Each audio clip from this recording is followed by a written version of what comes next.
Hello viewers, welcome to our new another's video. আজকের topic ফ্রেশারদের বর্তমান এবং ভবিষ্যৎ, এই দুটো নিয়ে কথা বলবো আজকের ভিডিওতে। চলুন শুরু করা যাক। করোনাকালীন সময়ে থমকে গিয়েছে ব্যবসা বাণিজ্যের চাকা। চাকরির অবস্থা বর্তমানে চরম খারাপ অবস্থানে গিয়েছে। শুধু কোম্পানি রান করাতে হবে এই চিন্তা নিয়ে কর্মীদের রেখে দিয়েছে অনেক কোম্পানি।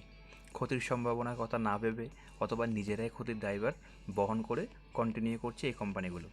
বন্ধ হয়ে গেছে অনেক কোম্পানি, কর্মী ছাঁটাই হচ্ছে প্রতিনিয়ত।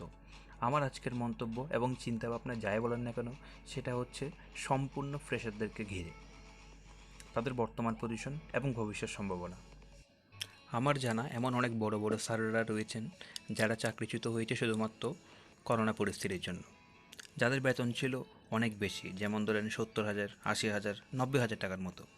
তাদের মারে যারা জব হারিয়েছেন, এরা অনেকেই এখন বেতন কমিয়ে বা ডেজিগনেশনের কেয়ার না করে বা পিটিয়ে এসে যে কোনো বেতনে যে কোনো জব করতে চাইবেন বর্তমানের সিচুয়েশনে। ধরুন একজন বস যার বেতন ছিল 80,000 টাকা, তিনি কোনো না কোনোভাবে চাকরিটা হারিয়েছেন। তাহলে বর্তমান সিচুয়েশনের তুলনায় অবস্থাটা কীরকম হবে? উনি কোনো না কোনোভাবেই বর্তমান সিচুয়েশনে ওই 80,000 টাকায় ওই ডেজিগনেশনটা উনি আবার ফ্রি পাবেন না ওনার থেকে।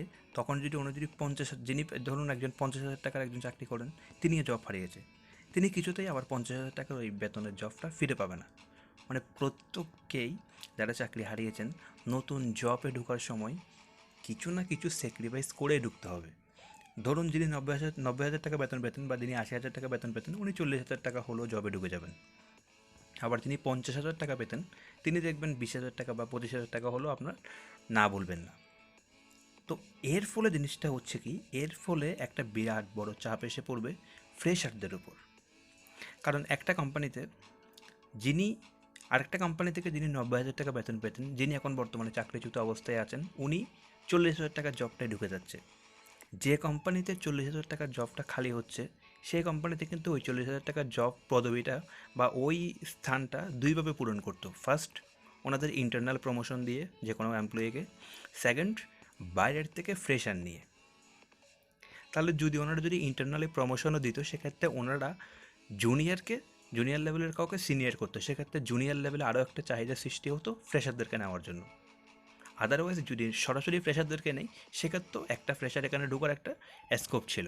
কিন্তু এখন ওই উচ্চপদস্থ ব্যক্তি ওনার ডেজিগনেশন বা ওনার বেতনের কেয়ার না করে উনি যে পজিশনে চলে আসছেন, সেক্ষেত্রে ফ্রেশারের সুবিধাটা বঞ্চিত হচ্ছে। কারণ যিনি আসছেন উনি কিন্তু 80,000 টাকা জবই ডিজার্ভ করে, কিন্তু বর্তমান সিচুয়েশনের তুলনায় ওনার থেকে হয়তো 40,000 টাকা বা 50,000 টাকার একটা ডেজিগনেশন ওনার থেকে আসতে হচ্ছে। তো সেক্ষেত্রে এটা ফ্রেশারদের উপর একটা বড় চাপ হয়ে দাঁড়াবে, তাদের অ্যান্টিভেরিয়ার আরও বাড়বে।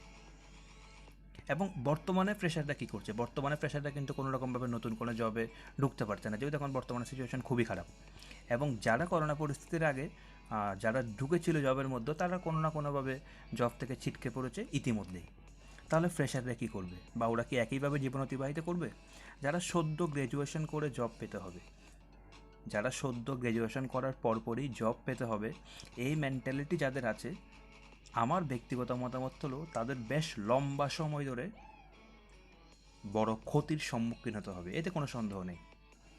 কারণ এই চাকরির মার্কেটটা আবার নতুনভাবে তৈরি হওয়া বা আদৌ তৈরি হবে কি না, বা তারপর নতুনভাবে আবার চাহিদা সৃষ্টি হওয়া, তারপর সব কিছু নর্মাল হওয়া, দেন এই জিনিসটি আবার ব্যাক করবে। এটা সম্পূর্ণ আমার নিজস্ব মতামত।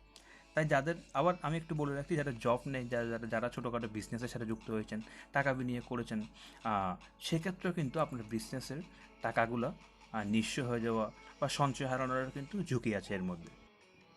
এই করোনাকালীন সময়ে পরিবর্তন হবে অনেক কিছু, যেগুলোর সাথে আমাদের তাল মিলিয়ে চলতে হবে। তাহলে কথা হচ্ছে, যারা সদ্য গ্র্যাজুয়েশন প্রাপ্ত চাকরি চিন্তা করছেন, তারা করবেটা কি? এটা শিওর, এটা নিশ্চিতভাবে ধরে নিতে পারেন, যারা সদ্য গ্র্যাজুয়েশন করেছেন বা জবের মেন্টালিটি আছে, এনাদের কিন্তু একটা খুব বড় সময় ধরে একটা স্ট্রাগল করতেই হবে।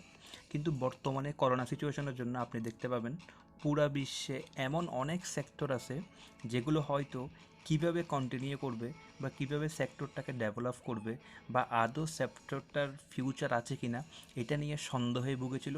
কিন্তু শুধুমাত্র করোনাকালীনের জন্য এরা কিন্তু একদম টপ গ্রোয়িং কোম্পানির মধ্যে লিস্টে চলে আসছে। আমরা যদি ধরি বাংলাদেশের মধ্যে কিন্তু আপনার ই কমার্সের চাহিদা কিন্তু অনেক বেড়ে যাচ্ছে। কারণ আমরা কিন্তু ভাবিনি যে অনলাইনেভাবে এভাবে মানুষ কিনবে, প্রোডাক্ট কিনবে বা অনলাইনের মাধ্যমে আমরা লেনদেন করব, এটা কিন্তু আমরা ভাবিনি, বা ওই অর্থে ওরকমভাবে লেনদেন হতো না। কিন্তু এখন কিন্তু আস্তে আস্তে কিন্তু ডেভেলপ হচ্ছে। আপনি দেখবেন পুরো আমেরিকা কেন্দ্রিক পুরো একটা অ্যাফিলিয়েট মার্কেটিং সম্পূর্ণরূপে একটা ইন্টারনেটের মাধ্যমে ওনারা কিন্তু ক্রয় বিক্রয় করে, এবং যেটার হার অলরেডি 80% অ্যাবাভ। মানে পুরো আমেরিকায় 80% অ্যাবাভ আপনার ইন্টারনেট ব্যাঙ্কিং, মানে শুধুমাত্র ওনারা অনলাইনের মাধ্যমে সব যাবতীয় সব কিছু করে। 20% মানুষ হচ্ছে যারা শুধু ম্যানুয়ালি করে। ঠিক তেমন বাংলাদেশেও কিন্তু আপনার একটি কথা খুবই প্রচলিত, সেটা হচ্ছে ফ্রিল্যান্সিং। এই সময়ে কিন্তু তরুণদের মাঝে ফ্রিল্যান্সিংয়ের কাজের ঝোঁকটা বেড়ে যাচ্ছে, এবং এটা কিন্তু সামনের দিকে আরও বাড়বে। ফ্রিল্যান্সিংটা হচ্ছে, এটা কিন্তু উন্নত দেশের ক্ষেত্রে খুবই স্বাভাবিক একটা জিনিস, কিন্তু বাংলাদেশে কিন্তু এটা অতিভাবে জনপ্রিয় হয়ে ওঠেনি, বা আমরা সেটাকে ইজিলি নিতে পারিনি। কিন্তু তারপরে কিন্তু ছোটো বড়ো অনেক ফ্রিল্যান্সার আছে বাংলাদেশের মধ্যে যারা সাফল্যের ছোঁয়া পেয়েছে। সেক্ষেত্রে বাংলাদেশের তরুণরা কিন্তু ফিন্যান্সিংয়ের দিকে খুব বড়োভাবে ঝুঁকে যাবে, তারা ফিন্যান্সিংয়ের উপর ডিপেন্ড হয়ে যাবে। এবং জিনিসটা হচ্ছে কি, দেখুন ফিন্যান্সিং কিন্তু বাইরের দেশে ইয়ে করে একটা আলাদা একটা প্রফেশনাল হিসেবে নেওয়া হয়, ঠিক আছে। সেক্ষেত্রে জিনিসটা হবে কি, ইন ফিউচারে যেটা আমার মতামত সেটা হচ্ছে, অদূর ভবিষ্যতে কোম্পানিগুলো, বাংলাদেশ ভিত্তিক যে কোম্পানিগুলো আছে, তারা পার্মানেন্ট কর্মী নেওয়া এড়িয়ে যেতে চেষ্টা করবে। তারা অ্যাফিলিয়েট মার্কেটিংয়ের দিকে ঝুঁকবে, রেজাল্ট ভিত্তিক ডিস্টেন্সড ওয়ার্কিং বাড়বে। তারা কী করবে, শুধুমাত্র কাজের বিনিময়ে পেমেন্ট করবে। আমি নির্দিষ্ট কোনো কাজ আছে, আমি জাস্ট অ্যাফিলিয়েট মার্কেটিং করব, বা আমি এরকম কোনো ফ্রিল্যান্সারকে কাজ দিয়ে দিব, উনি আমার কাজটা করে দিবে, আমিও আপনাকে পেমেন্ট দেব। এই ভিত্তিক একটা মার্কেট তৈরি হয়ে যাবে বাংলাদেশের মধ্যে, যেটা সচরাচরভাবে আপনারা দেখবেন হয়তো উন্নত বিশ্বে যদি আপনি দেখে থাকেন, এটা কিন্তু ওদের বেসিক পরিস্থিতি।